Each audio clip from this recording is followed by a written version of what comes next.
Architecture in the second half of the 20th century changed a lot. The very basic rules for what buildings should be made of, how they should look, work, and be placed in the city saw complete revisions. Now, in the beginning of the 21st century, debates started about what to do with those buildings. Discard them as remnants of the past, failed political regimes and policies, societal and technical experiments, remove them and pretend it never happened, or preserve them as they are part of an important historical time period already. Well, let's see how the legacy of 20th century architecture was now seen and what exactly was done with it. Let's take a look at some iconic buildings in the former communist Central Europe that had to go, but also at buildings that serve their purposes very well to this day. While we dive into this frequently discussed, heated topic, in the city down here I will revisit 3 sites where we will see the not-so-old buildings either be destroyed, with not much else built, destroyed with great plans for changes, and simply just left to rot, so the future generations decide. So 3 most typical examples of what's going on in real life. It is actually quite difficult to generalize the entire problem of preserving 20th century architecture in the post-communist countries. It would be really easy to just jump on the popular descriptions of the situation, but the reality is a lot more boring for YouTube, unfortunately, because at the end of the day, each building is treated differently based on so many factors, including its location, function, technical state, scale, and most importantly, its current owner. All of this wildly differs between them. It's also very important to distinguish 2 parallel worlds that exist around these buildings and related discussions. That is the public world, where people publicly discuss all sorts of pros and cons for keeping or demolishing them, writing petitions, trying for historical protections, making YouTube videos, and so on. And then there is the closed private world of owners that very often make quite pragmatic decisions, disconnected from the discussions of the public. So what I did with this building that I'm working on in our city, I made a public poll on the channel where I simply asked you, the city's residents, if we should demolish it or keep it. But in reality, such polls are not really done. The owner would have been already decided, regardless of the public opinion. Usually the process in the real world is that decisions are made, and then the public starts to discuss, trying to revert it. The public discussions often revolve around the immaterial qualities. Usual pro-demolition argument is that it's just old communist architecture, a monument to evil. Past bad, therefore everything built in the past bad too. The communist argument then often spills over into the architectural value, as if modernism was somehow communist invention only done in the Eastern Bloc with the sole purpose of oppressing the population. Therefore the buildings might look alright, but because of wrong reasons, so building bad. And then there is the big one, which is just pure architecture quality debate. Some people see it, some people don't. What I find unfortunate today, especially online, is that this debate turned into a very ideological and clickbaity topic. But nevertheless, such arguments, despite being very loud sometimes, don't really have a lot of weight. Government agencies or committees responsible for historical listings deal more with the historical significance point of view, which can be vastly different from the public's perception of beautiful or ugly. That's nice and everything, but the actual decision-making usually happens with totally different arguments revolving around money. Are the buildings economically viable still? Can I, the new owner, make money from it still? Is the building in a location where I would make much more cash if it was, let's say, a mall instead? Does it have enough floor space for my needs in this expensive inner city location? The soft arguments regarding aesthetics, feelings of the past, and so on come second at the end of the day. Unless the structure manages to get listed as historically protected, then the money arguments end right there. Of course, the listing process can be helped or even initiated with really strong public reaction, not to mention that the elected representatives should act according to the public's wishes in these matters if it's in their power, which it often isn't. It's also theoretically possible to persuade the owner to protect the structure of their own will for fears of really bad PR or something, but that's kind of rare. Enough of that, let's now take a look at a couple of building stories to see this in the real world. And let's start with the famous ones, the Berlin's Palace of the Republic. It was a very important structure to the communist government as a huge assembly center as well as a big cultural event place. It's exactly an example of that very high-profile building, very politically connected, in prime location, and in terrible condition. Already in 1990, it had to be closed due to asbestos contamination. Refurbishments of such structures in those turbulent times were out of the question, so it took 8 years until work finally began removing the asbestos, and it was done after another 5 years, leaving only the bare minimum load-bearing structure skeleton. This part simply had to be done, no matter the eventual decisions. The final decision, to destroy, came right from the German state because the building belonged to the federal government. This sort of ownership can make the situation more influenceable by the public, but on the other hand, it makes it very much prone to politics. One of the co-architects of the building called the decision a political removal of the uncomfortable East German past. Apparently 2/3 of Germans wanted the building to stay, so its demolition was quite controversial for many reasons. The Palace of Culture and Science in Warsaw, Poland, faced very similar heated discussions. It's not a modernist building, but a 1950s example of socialist realism. There are overall not that many projects around here of this style, and the palace is a very rare example of a highly controversial one, because it's all about politics with it, again. The palace was built on a direct order of Stalin. Socialist realism was very much a Soviet export forced into Central Europe, so the palace is these days seen as a symbol of those times of the Soviet overlords. Despite that, the building is absolutely ridiculous in its scale, only surpassed in 2022 as the tallest building in Poland, and together with its decoration, it could hardly be reproduced today. And what also gigantically played in its favor, compared to the Berlin's palace, is that it remained functional as a place for all sorts of events, but even as offices, commerce, you name it. In the end, it was officially added to a list of historically protected landmarks in 2007, and the building still stands, so the value of it prevailed, despite the public and officials still being split on the issue. Just a quick stop in socialist realism, since we dipped into it. Outside of Poland, socialist realism seems to be discussed much more calmly, without the heated political dimension. It certainly helps that those buildings are one of a kind, with big emphasis on decorations and grandeur, but it absolutely helps that they are just older. So their past calmed down in the public's view, and they are just seen as what they are and largely protected as historical landmarks already. One example, the Hotel International in Prague was listed already in the year 2000, after going through costly refurbishments in the late 90s, which is quite rare for this time period. It has a private owner, a Czech hotel chain, which apparently wants to return it to its former glory. The Prague's Palace of Culture, today the Congress Center. Practically a communist government assembly hall, this is an example of a building where its practicality and stately nature massively overwhelmed any arguments about its bad past or modernist visuals. Even the architect of the building admitted it's not a visual gem by any means, but it was built with a clear purpose. Apparently the center ranked number 8 most popular convention center in the world in 2017, top 5 best congress places in 2022, and acoustics of the Great Hall have ranked 13th best in the world.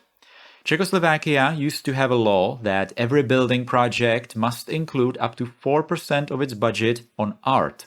The Congress Center would already be astronomically expensive at the time, so even tiny percentages of its budget would be huge sums of money. And indeed, the Congress Center is filled with super expensive stone and metal surfaces, huge glass artworks, chandeliers, custom furniture, paintings, murals, and so on and so on. something that would simply not be reproduced today. If the building was demolished, it would be a colossal waste of fine resources. The building continues to be maintained. It even got a solar power plant on its huge roof, and a major extension is planned in the coming years. So debates about the demolition for whatever reason are properly over, despite the building not being listed. It's currently owned by the Czech Ministry of Finances and the city of Prague, so it's not in the middle of the turbulent Prague's private real estate market. This time, the story revolves mostly around its technical state. It is the high-rise in Pécs. That's just its name, high-rise. It was a unique residential tower made using Yugoslav technologies with local prefabricated panels. Unfortunately, the specific structural technology was rather new, and the construction crews, on top of that, did not respect the correct building process. The result was that in 1989, just after 13 years of use, the building became unstable and residents had to move out. So the story of this building revolves now around its poor technical state, nothing more. No communist, no architectural arguments, it seems. After that, it became the tallest abandoned structure in Central Europe. It was ping-ponged between a few private owners while the building significantly deteriorated. Plans were made for its reuse, but nothing came out of it. The city finally had enough and ordered its owner to tear it down in 2016. There are so many buildings to talk about in Prague, very iconic ones already gone, but let me only pick the few where the story illustrates the situation better, so this doesn't turn into a one-hour list. This is the Chemapol office building in Prague. Not exactly super special modernist project, although its scale is quite impressive and it housed some interesting art pieces as well. Because of the early 2000s postmodern more color, more good approach, it was refurbished with the new facade and some of the art was removed. Ironically, when the public then called for its listing, the officials rejected the proposal, saying there is no historical value with the new facade. Demolition order was issued in 2023 since the private owner wants to build tight blocks of housing in its place, which is a direct result of the insane housing situation in Prague in the recent years, when it's apparently actually more lucrative to tear down perfectly functional and already refurbished office building to just copy-paste some contemporary housing boxes in its place. Are we going to demolish housing in a couple of decades due to a shortage of something else? Well, who knows? Which is probably the reason why demolition decisions shouldn't be made lightly at the first hint of slight misutilization of the existing structure or shifts in a turbulent real estate market. It's almost like some better overall concept for city growth might be needed, not just relying on the market to fix everything while corrupting its way through with city officials. Unfortunately, Chemapol's fate is not uncommon in Prague. There are quite a few like it. Next, I want to move to Bratislava, Slovakia, to the Istropolis building. Very similar purpose of this one as the Berlin's Palace of the Republic or the Prague's Congress Center in a way, plus it was a big office. After the fall of communism, it wasn't used much, and it wasn't maintained in the hands of the union organization it belonged to. It was finally sold off to a private developer in 2017 who wanted to get rid of it and build something bigger. This situation shows a couple of things. It once again shows the absolute futile case of the public discussions that usually start after demolition plans become a reality. The fact that the building wasn't particularly well used or maintained was seen for almost 3 decades without any action or barely any action. The money world just moves a lot faster and makes clearer decisions compared to our view of the legacy of the old architecture. The next thing is nicely summarized by one architect in an interview, so I will just read that. Quote, "We will not tolerate continuity in Bratislava. Let's lightly throw away the legacy of previous generations in anticipation of better times, still hoping that what our generation will build will be better. At the same time, we behave like adolescents, convinced that nothing can be worse than the values of our parents. This is how we also approach the architectural heritage of the last century. We are trying to erase it from the face of the earth and from our memories." End quote. This is mostly a reaction to the fact that simply a bigger, quote, better building will be built in its place. On top of that, the developers themselves apparently heavily argued that the old building must go because it was built for the communist establishment. I think that this is at the end of the day actually smoke and mirrors. Of course, the developer will say that. They will say whatever arguments their marketing department can think of to push for their goals, while they obviously do not give a single damn about communism, history, or whatever else. They want to start selling real estate, period. This entire topic, after looking at various building stories, can be summarized like this. It's usually the very high-profile works that are in danger of some changes, mostly because of their lucrative positions. Unfortunately, those also tend to be the more valuable modernist works, worthy of protecting. Obviously, not all, some are better, some are worse. Their modernist visions are often not compatible with the capitalist realities of real estate markets in rapidly changing cities. But to be fair, their modernist principles are sometimes not compatible with the current urbanism, so the criticism is valid, but that alone certainly cannot be grounds for demolition. It's no surprise then that demolitions happen mostly in cities that see gigantic shifts in real estate markets, like Prague, which has the highest increase in property prices in the entire Europe. So overall, it's purely a money issue at the end of the day. These buildings are simply very easy prey, as the public and institutions are very slowly moving towards their protection, slower than the money world wants to get rid of them. This reluctance or indifference was of course initially caused by the Communist Past Association, which slowly fizzles out and it's practically gone in the post-communist generations. Modernist buildings have one huge aesthetic disadvantage, in my opinion, and that is the majority of them absolutely require to be clean, spotless even, and well maintained to keep the intended look and dignity. Some patina just doesn't suit them very well, unlike the older buildings. Unfortunately, we don't do maintenance and cleaning very well with a lot of buildings at all. What we do very well, though, is plastering decaying buildings with ads. It's then quite easy to convince the public that whatever's underneath is worthless. The trend of recent years seems to be shifting. People are starting to be more and more aware of the city and its building blocks, what they mean, how they make them feel, and that a lot of 20th century buildings actually feel quite alright despite everything. But, like I said, what the public thinks is usually kind of irrelevant if the owners already made a decision and the officials calling the shots are either indifferent, incompetent, corrupt, or everything combined. To be completely fair, though, the principle that the city somehow organically changes answers the current needs of its people without relying on some rigid central planning doesn't actually sound bad, but as with everything, moderation is key. Extremes should be avoided. On the other hand, huge numbers of modernist buildings are still present in Central Europe simply because so many things with very clear purposes were built in the last century, especially schools, hospitals, libraries, offices, but even hotels and such. And quite obviously, huge numbers of housing that simply cannot be removed. Especially in the last decade, but also earlier, lots of buildings were even costly refurbished, some with more respect to the original, some with less, some totally changing the original, but actually doing it really well. Unfortunately, there still are a lot of buildings that await their needed maintenance, so likely more demolitions will follow, but so will restorations. The talks of bad architecture, bad urbanism, bad past are sometimes valid, but sometimes making no sense at all. It's just driven by money, ideology, or simply personal opinions of some officials. Making headlines, sure, but irrelevant in the grand scheme of things. What I did down here in the city was quite simple.